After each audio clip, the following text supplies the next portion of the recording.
Hello, I'm Richard. That is a slightly broken Mercury Mountaineer that I'm not sure if I want to continue to fix or if I would rather just replace it at this point. So, in this video, we're going to tackle that box paradox and see if we can decide.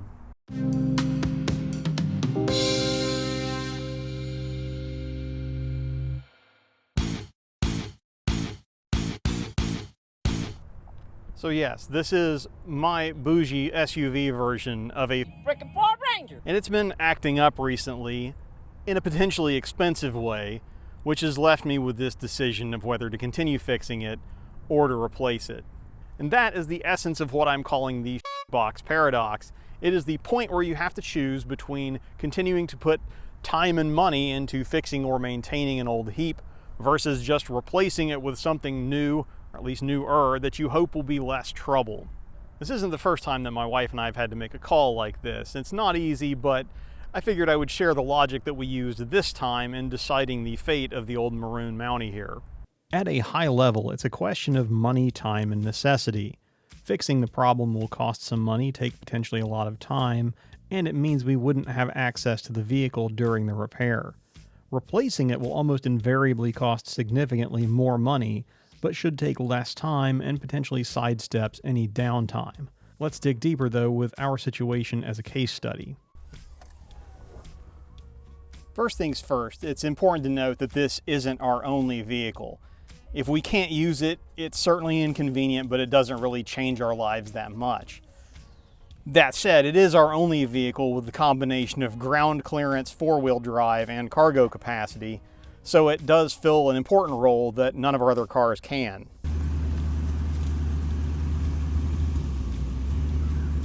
For a recent example, we got 11 inches of snow last year. That's very unseasonable for Tennessee, but it happened. And without this truck, we would have been stuck in our house for more than a week. As it was, though, we were able, because we had it, we were able to get out and come and go freely ourselves, as well as get some groceries for some elderly neighbors and check on a few pets whose owners were stuck out of town with canceled flights. And that's just one example. That level of utility aside, it has recently begun running very rough. And without having done any real diagnostics yet, my knee jerk for the worst case scenario is a head gasket or something similarly expensive. Now that's easily a four-figure job if you pay somebody else to do it, which could mean the repair may cost as much as the truck is worth. Speaking of what it's worth, I have a data point for that, as I listed this car for sale back in 2021 and had interested parties showing up with it advertised at $4,000. Now, they didn't buy it, and the market has corrected some since then. Still, I would say if it were in perfect working order, or as perfect a working order as this truck is likely to be, we could say between $2,500 and $3,000. Maybe that's optimistic. Don't lowball me, I know what I got. But for today, let's say $3,000 for the sake of easy math. If it does end up being something that expensive, you could end up spending $3,000 to fix a $3,000 truck. If you decide to do it yourself, for me, maybe it's half the cost, but it takes up a month of my time working after hours, and that's a while to be without the utility that the truck provides. Also, it's not like you're gaining any equity from spending the money to fix it. You spend $3,000 on it, it's not like it's then worth $6,000. No, it's still worth $3,000 because it has 243,000 miles on it. It's fully depreciated. However, the balance there is that in 5 more years, if you fix it, it's still going to be worth $2,500 to $3,000 because it's fully depreciated. And let's be honest, a functioning 4x4 is always worth something in the South. So what about the extreme alternative, which would be selling it or, mechanic special selling it or trading it in on something with a warranty so that I don't have to think about it. If something breaks, it's not my problem and we don't have any downtime. We did explore this and looked at both ends of the light utility vehicle spectrum. The Acura RDX, for instance, was nice, but at a $45,000 minimum buy-in, it just didn't make sense for something we'd use once or twice a month, and where hauling lumber is more often in the job description than long road trips. On the other end of things, we looked at the current darling of the light truck segment, the Ford Maverick. The cheapest one of those, optioned only with four-wheel drive and a trailer hitch, MSRP is around $28,000. Looking at the current finance climate then, a typical case could be about 10% down and 5% interest for 60 months. Maybe we could do a little better, but this is realistic and easy math. We're not assuming any incentives, but we are assuming a dealer would be willing to show us about $1,000 on trade just to get the deal done. That means we'd be out about $2,800 up front and end up paying almost $36,000 by the end of the loan, including interest, assuming we paid it off on schedule.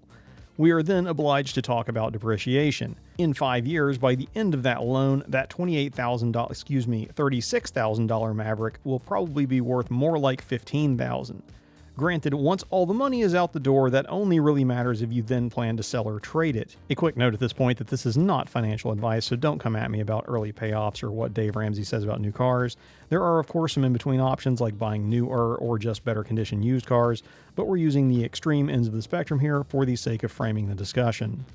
So that's the money side of it, but what about the truck life balance part of it, to borrow and abuse a corporate term?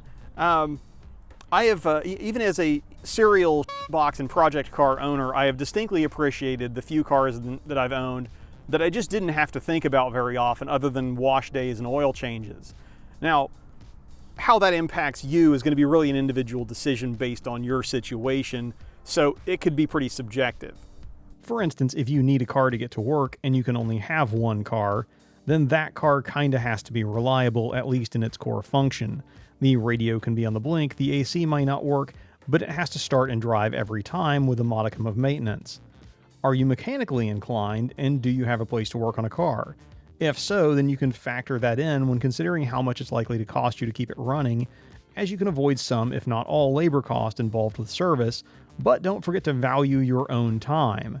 If the box in question is a spare or redundant vehicle, the third car in a two-person household, for example, how much value or utility are you actually getting out of it versus the cost of keeping it running and insured? In our case, would we be okay borrowing or renting a truck or paying delivery charges for any appliance purchases, lumber deliveries, etc., and potentially being stuck in the case of unseasonably large snowfall? Now, I know this has been a lot so far, so let me try and help by condensing everything we've talked about into some quick bullets that cover, I think, almost everything that at least my wife and I took into account when deciding what we were going to do about our Mountaineer. The factors we considered include, but may not have been limited to, the cost of the imminent repair, including the actual dollars out of pocket, the time out of service, the time it could take me to DIY the repair if we went that route, as well as the opportunity cost of me spending that time. How much we expect the Mountaineer to cost us in the next 5 years with additional old car issues or potential major component failures. And then we opposed that to the various costs of purchasing a replacement, including cash for a down payment, financing terms, depreciation, and the potential hassles with finding a suitable replacement or a good deal and having to interact with dealer or private sellers. We also considered the quality of life offset to the higher cost of having a warranty and theoretically fewer problems. Finally, we considered the value of even continuing to own a vehicle to fill the winter beater and stuff hauler role.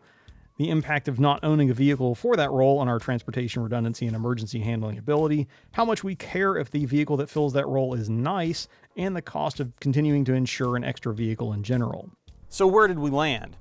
Well, we did decide that we do still want a utility vehicle. However, it doesn't need to be new or nice to really accomplish what we're going to ask of it. Also, it would be nearly impossible for the Mountaineer to cost us over the next 5 to 10 years anywhere near the amount that it would cost to functionally replace it, even if we're looking at the used market with something that isn't just another box. Finally, it looks like even a fairly optimistic financing scenario would have us immediately out of pocket about the same amount of money that we would spend on potentially the most expensive repairs. So there's not really a short-term savings proposition there either. We are also fortunate to be able to afford the downtime and to pay somebody to do it if it ends up being something that I don't want to try and tackle myself. So, with all of that said, it looks like, for now at least, the maroon Mounty will retain its spot in the stable. Is that the right decision? Did we miss anything in our decision process that you might have considered in your own situation? Let us know in the comments. Otherwise, thanks for watching. We hope you found the video entertaining, if not informative. And as always, I'm Richard. This is Lap of the World, and we'll see you guys in the next video, if not at the track.